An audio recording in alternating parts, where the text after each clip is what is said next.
अस्सलाम वालेकुम व्यूअर्स, खुशखबरी सीरीज़ की नई एपिसोड में खुश आमदीद। मैं हूं आपका मेज़बान अब्दुर्रहमान। आज हम आपके लिए 3 खुशखबरियां लेकर हाजिर हुए हैं। आज की पहली खुशखबरी तो दिया मीर भाषा डैम से मुतालिक है, जो पाकिस्तानी तारीख़ में बनने वाला सबसे बड़ा प्रोजेक्ट है। इस प्रोजेक्ट के ऊपर दिन रात 24 घंटे काम जारी और सारी है। इसकी 90% ज़मीन तो सरकार ने ख़रीद कर अपने कब्ज़े में ले ली थी, जबकि 10% बकिया ज़मीन के ऊपर 2 कबाइल के दरमियान तनाज़ा था। तो अब ख़बर ये है कि वो तनाज़ा भी ख़त्म हो गया है, तो वो कबाइल वो 10% ज़मीन भी हुकूमत पाकिस्तान को देने के लिए तैयार हो गए हैं। तो अब ये उम्मीद मुकम्मल हुई है कि इंशाल्लाह अप्रैल सन 2029 तक ये डैम बनकर फ़ाल हो जाएगा। इस अहम खबर को डिस्कस करेंगे। जबकि आज की दूसरी खुशखबरी ये है कि पंजाब के बाद खैबर पख्तूनख्वा ने भी अब ये फैसला कर लिया और मुआहदा कर लिया है कि वो अपने सूबे में जारी जो पुराने स्टैम्प पेपर्स का निज़ाम है 1899 का, उसको तब्दील करके इलेक्ट्रॉनिक स्टैम्प पेपर पर शिफ्ट करेगा, जैसा कि पंजाब में किया है, जिससे पंजाब की आमदन में 2 गुना से ज़्यादा इजाफा हो गया है। इसके बाद आज की तीसरी खुशखबरी है पाकिस्तान किडनी लिवर इंस्टीट्यूट, जो कि शहबाज शरीफ ने बनाया, साकिब निसार ने उसको आके डैमेज किया, लेकिन इस हुकूमत ने आकर उसको रिवैम्प किया तो उसने बहुत बड़ी तादाद में लिवर ट्रांसप्लांट शुरू कर दिए हैं। कितने लिवर ट्रांसप्लांट किए, कितने गुर्दों के, कितने डायलिसिस हुए, और अब लेटेस्ट अबू धाबी में एक बच्चा फौत हुआ, उसके वालिदैन ने जिगर और गुर्दे डोनेट किए, तो वहाँ से गुर्दे और जिगर ला कर पाकिस्तान में PKLI में उसका कामयाब तजर्बा कर लिया गया है।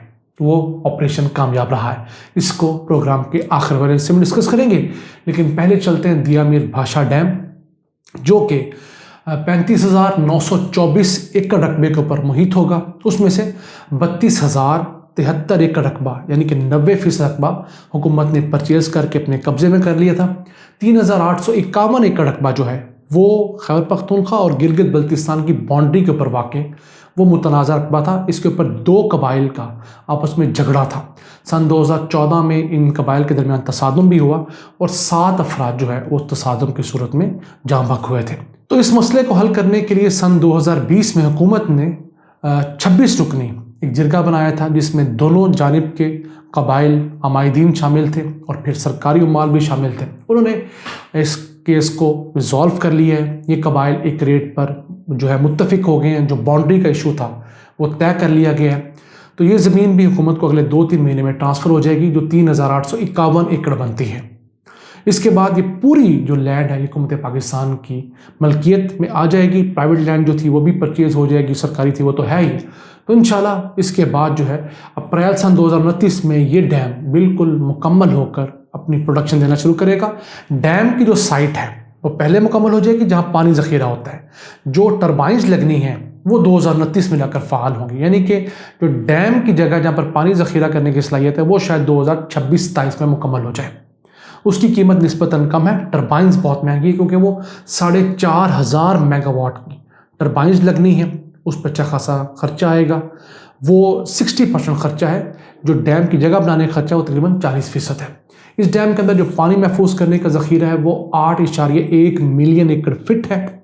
इससे हर साल 18 अरब यूनिट सस्ती बिजली पैदा हुआ करेगी, और फिर इसकी वजह से जो डाउन द लेन इंडस के ऊपर मज़ीद, जैसे गाजी बरोथा के मुकाम के ऊपर, चश्मा के मुकाम के ऊपर, हाइड्रो पावर प्रोजेक्ट्स हैं तरबेला के मुकाम के ऊपर, वहाँ चूँकि इजाफी पानी आएगा भाषा डैम से, तो 2.5 अरब यूनिट वहाँ से बिजली पैदा होगी।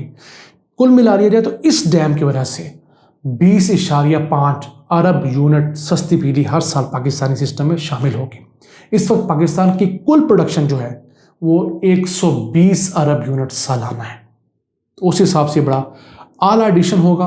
और फिर ये डैम जो है 12,30,000 एकड़ जो बंजर रकबा है उसके लिए भी पानी मुहैया करेगा। वो नया रकबा जो है वो सैराब होगा, वहाँ पर लहलहाते खेत होंगे, लोगों की ज़िंदगियों में इनकलाब आएगा। उसी तरह जैसे तरबेला डैम बनने के बाद आया, मंगला डैम बनने के बाद आया, इस डैम के बनने के बाद आएगा इंशाल्लाह। इसी से चलते हैं आज की दूसरी खुशखबरी की तरफ। तो जो खैबर पख्तूनख्वा है उसने PITB जो पंजाब का इंफॉर्मेशन टेक्नोलॉजी बोर्ड है उससे मुआहदा किया है कि वो उनको सर्विसेज दे, उनको सहूलियात दे, तरीका सिखाए कि किस तरह अपने सूबे में 1899 का जो कायम निज़ाम है, पुराना निज़ाम है स्टाम्प पेपरों वाला, बड़े बड़े रजिस्टरों वाला, स्टाम्प फरोशों वाला, उससे निजात दिलवाए। جس سے نہ صرف لوگوں کو جلدی اسٹامپ پیپر ملے، 2 نمبر اسٹامپ پیپر کا خاتمہ ہو اور صوبے کے ریونیو میں اضافہ ہو۔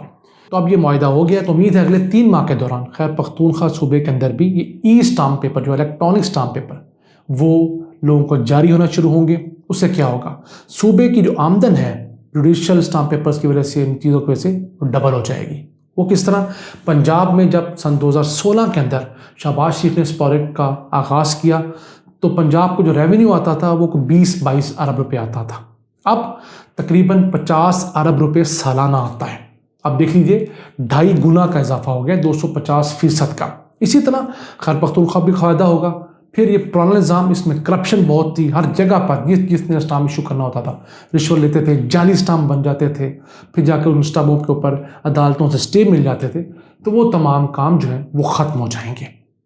اب تک پنجاب جو ہے گزشتہ تقریباً 5 سالوں کے اندر اس چیز سے ای اسٹامپ سے 244 ارب روپے جمع کر چکا ہے، یعنی کہ 244 ارب روپے کا جو ریونیو ہوا ہے وہ ان کو الیکٹرانک اسٹامپ پیپرز کی وجہ سے ہوا ہے، ورنہ یہ تقریباً 100-125 ارب ہونا تھا۔ تو یہ ایک اچھا اضافہ ہے۔ پھر اس کے بعد سندھ اور بلوچستان رہتے ہیں۔ سندھ سرکار کا آپ کو پتہ ہی ہے، بلوچستان کی چونکہ آبادی بہت تھوڑی ہے، وہاں ریونیو کے سورسز تھوڑے ہیں، وہ تھوڑا لیٹ بھی شروع کریں تو اتنا شکوہ نہیں ہے۔ اسی کے ساتھ چلتے ہیں آج کی تیسری اور آخری خوشخبری کی طرف، تو وہ PKLI سے متعلق ہے۔ بہت بڑا ادارہ، بہت خوبصورت ادارہ، اسٹیٹ آف دا آرٹ ادارہ، نو ڈاؤٹ بنایا شہباز شریف نے۔ ہاں، اس کی قیمت جو ہے جتنے پیسے لگنے چاہیے تو اس سے کوئی 3 گنا مہنگا بنایا گیا۔ 8-9 ارب روپے کا پروجیکٹ تھا، 32 ارب روپے میں بنایا۔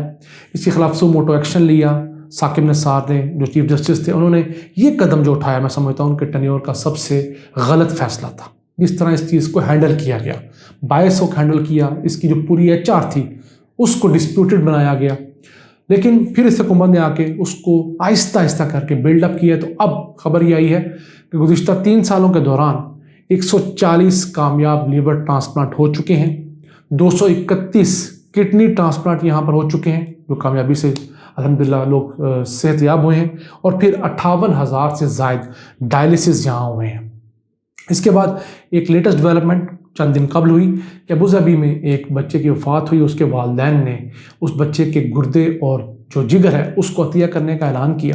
تو یہاں پر پیشنٹ کو آپریٹ کیا گیا، وہاں سے فوری طور پر بائی ایئر اس بچے کے گردے اور جگر لائے گئے پاکستان۔ یہاں سے ہماری جو منسٹر آف ہیلتھ ہیں ڈاکٹر یاسمین راشد، انہوں نے ایئرپورٹ پر ان آرگنز کو ریسیو کیا، اس کو ایمبولینس کے ذریعے PKLI لایا گیا، اور جو پیشنٹ آپریشن تھیٹر میں تھا آپریٹ ہوا اس کے اندر اس کو لگا دیا گیا، اور الحمدللہ وہ جو پیشنٹ ہے آہستہ آہستہ صحت یاب ہو رہا ہے۔ تو یہ پاکستانی تاریخ میں بہت بڑا ایک بینچ مارک ہے کہ کسی اور ملک سے اتنے بڑے آرگن جو ہیں وہ لا کر ان کا کامیاب تجربہ کرنا، یہ نو ڈاؤٹ سائنس کی ہسٹری میں بھی اور پاکستان کی ہسٹری میں بھی کوئی چھوٹا قدم نہیں ہے۔